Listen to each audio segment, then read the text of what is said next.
para la gloria y la honra del Señor. Hebreos capítulo 12, hermanos. Todavía algunos que lo están buscando, lo vamos a esperar para que lean juntamente con nosotros la palabra de Dios. Bendito Dios, sea su nombre. Bendito Dios. Hebreos capítulo 12. Ahora sí lo tenemos, hermanos. Leemos entonces la palabra del Señor tal como está escrita, honrando a Dios el Padre, a Jesucristo su Hijo y al Espíritu Santo, y dice la palabra de la siguiente manera, versículo 12 y versículo 13. Por lo cual, levantad las manos caídas y las rodillas paralizadas, y haced sendas derechas para vuestros pies, para que lo cojo no se salga del camino, sino que sea sanado.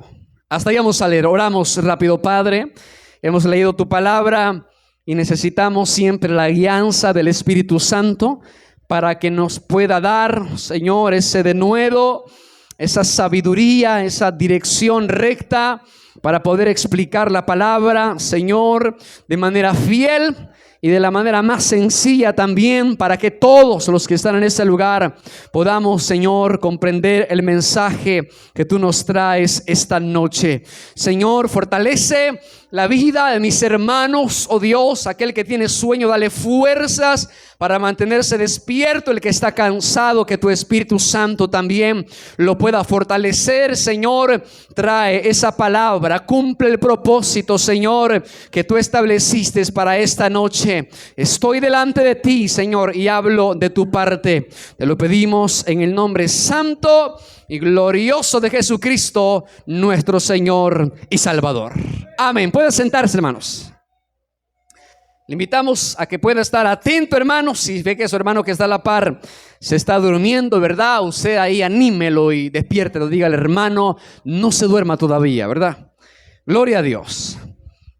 Hermanos, quisiera esta noche traer, hermanos, bueno, ya esta mañana, porque ya exactamente son las 12:01. Quisiera traer una palabra de aliento, una palabra de fortaleza, hermanos, esta noche.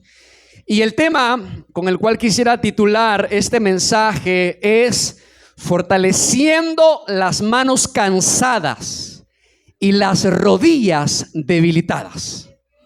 Fortaleciendo las manos cansadas y las rodillas debilitadas. Antes, hermanos, es importante poder entender un poquito el contexto para, pues, no sacar la Biblia, ¿verdad?, del contexto en el cual se escribió, hermanos. Y la carta a los Hebreos es una carta que, pues, el autor no se presenta cuando escribe esta carta. No se sabe con exactitud quién fue el que la escribió. Algunos se la atribuyen a Lucas, ¿verdad?, el mismo que escribió el libro Los Hechos. Otros se la atribuyen a Pablo. No hay seguridad, aunque hay ciertas características en la carta a los Hebreos que se parecen bastante a las cartas paulinas, por lo menos en la forma en que se escribe, ¿verdad? Pero al final, hermanos, al autor no le importaba tanto presentarse y decir quién era. Él tenía una urgencia, él tenía un mensaje, hermanos, de aliento, de exhortación para este pueblo, para este grupo. La carta se titula la carta a los Hebreos. ¿Por qué razón? Bueno, porque lógicamente estaba siendo dirigida a un grupo de cristianos que eran de hermanos propiamente judíos. Hebreos, recuérdese que el evangelio, hermanos, el evangelio transformó la vida de muchas personas, no solamente entre los gentiles a quienes Pablo les predicó el evangelio, sino también en el mismo pueblo de Israel.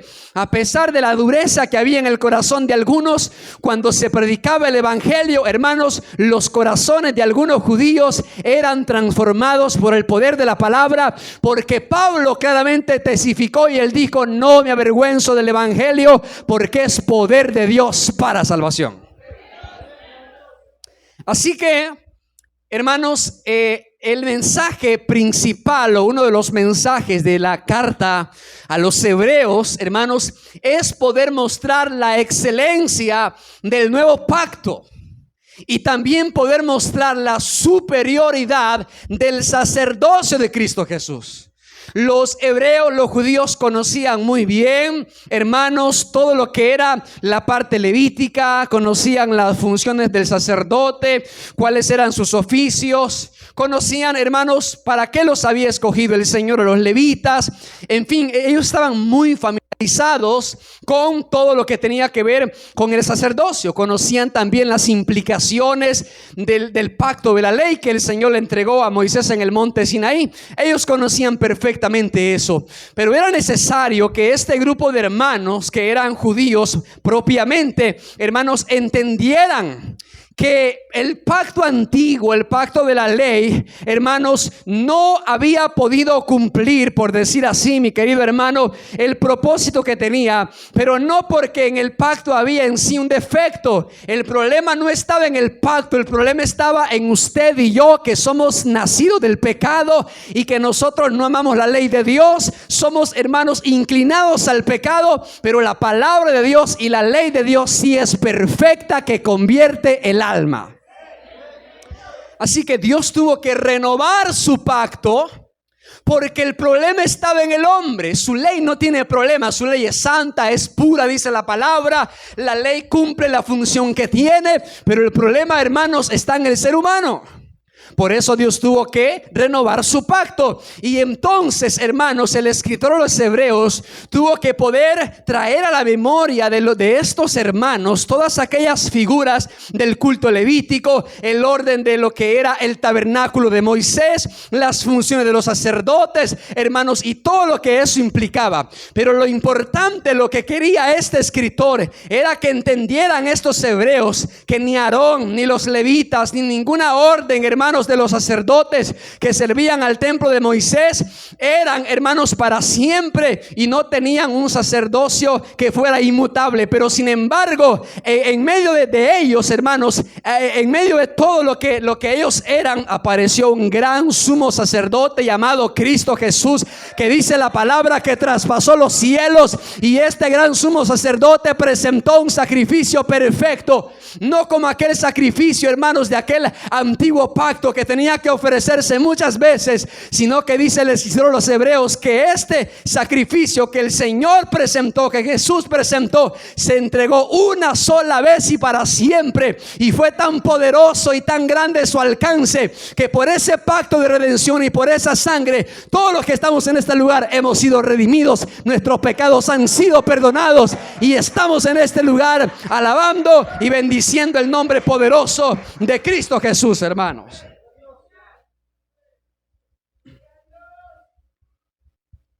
Entonces, en el contexto histórico, por decir aquí así, no quiero entrar tanto en términos teológicos, pero los hebreos, este grupo de cristianos a quien se dirige la carta, estaban sufriendo gran persecución. Estaban sufriendo grandes tribulaciones, porque aquel grupo de judíos que no había creído, el hermano Josué tocaba el tema de ese hombre que armó una revuelta cuando Pablo llegó a Éfeso a predicar, porque siempre habían algunos que eran hostiles al evangelio, hermanos, que aborrecían el evangelio. Y esos que aborrecían el evangelio eran a los que se convertían, a los que sí creían, ellos les hostigaban la vida. Les hacían la vida imposible, les hacían el cristianismo duro, hermanos, y eran instrumentos de gran tribulación para los cristianos que verdaderamente creían en Cristo Jesús. Entonces, el escritor tuvo que escribir esta carta, valga la redundancia, para poder animar a estos cristianos, porque era una persecución, una prueba terrible, hermanos. Pero sin embargo, en medio de esas persecuciones, Dios les trajo una palabra de aliento para que ellos se fortalecieran. Porque tan prolongada era la persecución. Los que han estudiado, hermanos, la historia de la iglesia sabrán que desde el tiempo de Juan el Bautista, que fue el primer mártir que decapitaron, luego otros hermanos como Esteban, hermanos, y los apóstoles, hermanos, prácticamente por 3 siglos la iglesia fue perseguida. Más de 300 años fue perseguida. Fue una tribulación, una persecución muy larga, hermanos. Entonces estos hermanos, llegó el momento en que ellos se estaban sintiendo cansados, ellos se estaban sintiendo debilitados, incluso se estaban confundiendo, pensando de que era en vano la fe que ellos tenían y que las pruebas y tribulaciones que ellos estaban padeciendo por causa de Cristo quizás no valía la pena. Quizás, hermanos, ya no querían seguir, porque ¿quién no se ha sentido débil en el momento de la prueba? Que levante la mano el que se ha sentido débil en el momento de la prueba. Bueno, solo 5 han sido probados, porque solo 5 levantaron la mano. Pero ¿quién no se siente afligido? Más cuando la prueba dura bastante tiempo. Cualquiera se cansa, hermanos. Cualquiera se cansa. Pues los hebreos se estaban cansando, se estaban debilitando. Y por eso el Espíritu Santo utilizó a este autor, quien quiera que haya sido, para enviarles este mensaje y decirles: sigan adelante. ¿Está despierto, hermano? Si el que está a la par suya está dormido, dígale: ahorita te van a empezar a hablar. Dígale otra vez. Amén. El Espíritu Santo tuvo que traer esta palabra. Y quisiera leer, hermanos, un poquito de los versículos anteriores para que podamos ir un poquito desglosando. Así que no cierre su Biblia, ¿verdad? Sino que manténgala abierta ahí en la cita bíblica que leímos al principio, porque vamos a ver algunos versículos, hermano. Si siente que las letras se le mueven, pues ya yo sé que es por el cansancio, por el sueño, ¿verdad? Yo sé que usted ya quisiera cerrar la Biblia e irse a acostar. Lo raro es que cuando está en el teléfono eso no le pasa. Entonces, en el versículo 1 dice el escritor: por tanto, nosotros también, teniendo en derredor nuestro tan grande nube de testigos. Esa nube de testigos fue todos aquellos personajes que el escritor presentó en el capítulo 11. Desde Abel, pasando por Moisés, los patriarcas y todos aquellos que su fe se mantuvo firme hasta el final. Así que el escritor les dice: ahí tenemos una gran cantidad, una nube grande de testigos que vivieron esta fe que ustedes ahora están viviendo. Ahora, por tanto, nosotros también, teniendo esa gran nube de testigos, despojémonos de todo peso y del pecado que nos asedia, que nos enreda, y corramos con paciencia la carrera que tenemos por delante. Mi querido hermano, esta carrera no se acaba hasta que morimos o hasta que Cristo venga por nosotros. Dice el versículo 2, vea cómo tenemos que correr la carrera, con qué actitud. Versículo 2, puestos los ojos ¿en quién? No, ¿en quién, hermanos? En Jesús, el autor, es decir, el que inicia la fe. Porque si usted y yo tenemos fe o tuvimos fe para haber creído en Cristo, no fue por nosotros, porque nosotros éramos incrédulos, pero Dios nos concedió la fe para creer en Cristo Jesús como Salvador. Así que Él es el autor y el consumador. Esta palabra consumador en el griego se puede traducir como el que sustenta tu fe. Hermanos, a veces nuestra fe, como dice un canto, se siente desmayar. Sentimos que ya no podemos en la prueba, pero ¿sabe qué? Dios, a través de su Espíritu Santo, sigue sustentando y fortaleciendo esa fe cada día, para que usted siga hasta el final y para que no se detenga, sino que llegue hasta la meta. Así que Cristo inicia la fe en nosotros y Él la sigue sustentando hasta el final. Versículo, luego dice: el cual, o sea, Cristo, por el gozo puesto delante de Él, sufrió la cruz. Voy a ir explicando porque es importante entender esto. Voy rápido, hermano, porque usted ya se quiere ir. Entonces, por el gozo puesto delante del Cristo, por el gozo puesto delante del, ¿qué significa eso? Bueno, se lo voy a poner un ejemplo sencillo. Cuando alguien va a iniciar una carrera, pongamos el ejemplo de los atletas. Pablo usa ese ejemplo. Todos los que corren una carrera tienen una meta que alcanzar, pero si hay algo que les da motivación, es el premio que está al final. ¿Sí o no? ¿Alguna vez alguien que aquí fue atleta, corredor? Nadie. Bueno, no tenemos atletas aquí, pero atletas de esta carrera de la fe tenemos un montón, hermanos. Amén. Entonces, al final hay una recompensa. Y esa recompensa es la que nos motiva para seguir adelante. El que estudia, hermanos, aunque sea porque no le vaya a pegar a su papá al final del año, tiene que darle con todo.